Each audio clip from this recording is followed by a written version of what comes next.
Bruno and Frida go to Mardi Gras.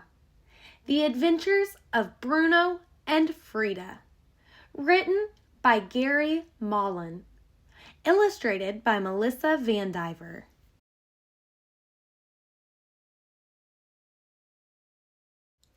Bruno and Frida are brother and sister French bulldogs. They live on Ursuline Street in the French Quarter in New Orleans, Louisiana, with Patrick and Jose, their human parents. Bruno is 6 years old and Frida is 4 years old. Even though Frida is younger, she always acts like she is the big sister. Frida loves her big brother Bruno, but sometimes she daydreams that she is an only child. Frida likes to take the lead, which makes her a good leader. Bruno is a very calm pup, and he likes to follow. They are a perfect team. Frida has a lot of energy, and she is always ready to go on an adventure. And Bruno, who is a mellow fellow and not as brave, always follows. Frida sulked while Bruno pretended to sleep. Why couldn't she have any fun? "Oh no!" she heard a little girl on the street below cry out. "I dropped it!" Frida's eyes went wide. Yes, it was definitely what she thought it was.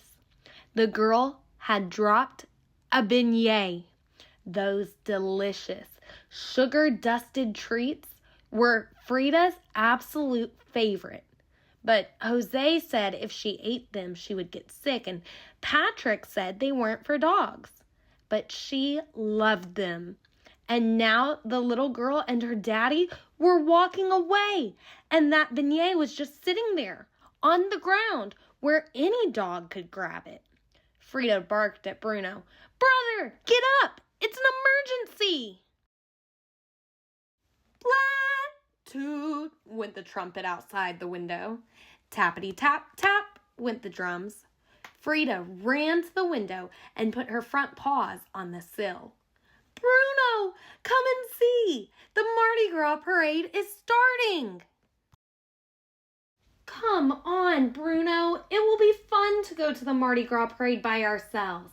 Patrick and Jose are already there," said Frida excitedly. "I'm scared," said Bruno. His eyes got wide and his ears went back the way they did when he was nervous. He was always a little scared. "There are so many people, all those feet to step on me. I'm glad Patrick and Jose didn't take us along with them to watch the parade. I'd rather stay home." He settled down on the end of the sofa and tucked his nose under his paw. "You are no fun, Bruno," declared Frida. As usual, she thought she would have to convince him to come out and play. "Don't be such a scaredy cat, Bruno. It will be a fun adventure. We will go just for a little while, and they will never know that we are gone," replied Frida. "Let's go right now. I don't want to miss one more minute of the Mardi Gras parade."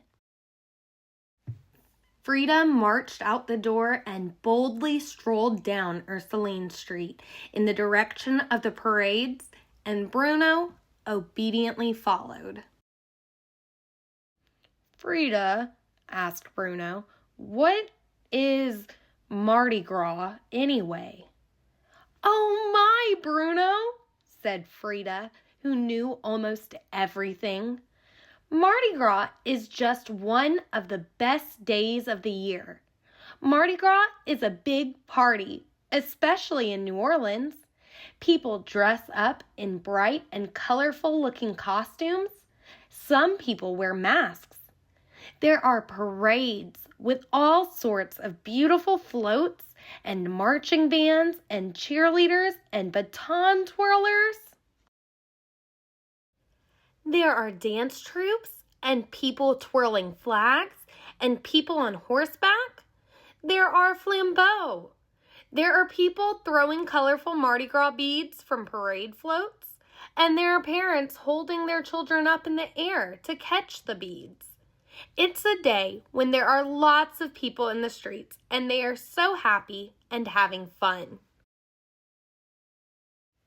Frida was enjoying the excitement, and she was on a quest for beignets that people had dropped. There were bound to be some that people had dropped, she thought. She loved beignets, but she didn't find any, not even one. Bruno was more careful as he walked along. He was trying to make sure that he didn't lose Frida, who was very focused on her search for beignets. Bruno loved children. When they tried to pet him and talk to him at the parade, he felt more relaxed. But Bruno got so relaxed that he lost sight of Frida. Frida had her head down on her hunt for beignets, and when she looked up, she realized that she had lost Bruno and became worried. She began searching for him instead of for beignets, but there were so many people, all she could see was a sea of human legs. It was impossible to see where he was. Frida did not care much for the crush of people. "Out of my way!" she barked as she pushed through the crowds, frustrated that humans could not understand her and trying to keep some open space around her. "I hope Bruno is all right. He is so sweet, and even though I always act like I know everything, I would be so lost without him. But then again," she thought to herself as she sometimes did, "I would be an only child if he was gone." "No," she told herself, "stop thinking like that. That is an awful thing to even think." She looked at a crowd of people standing outside a restaurant, and then, not seeing him there, she ran down another street to see if he was near his favorite pet food store. She didn't see Bruno, but in front of the pet store, she saw Patrick and Jose. Almost frozen with fear that they might see her, she ran quickly away unnoticed. Bruno was nowhere to be found. It seemed like he had disappeared into thin air. "This is all my fault. If I find him, I promise I will never let him out of my sight again," cried Frida.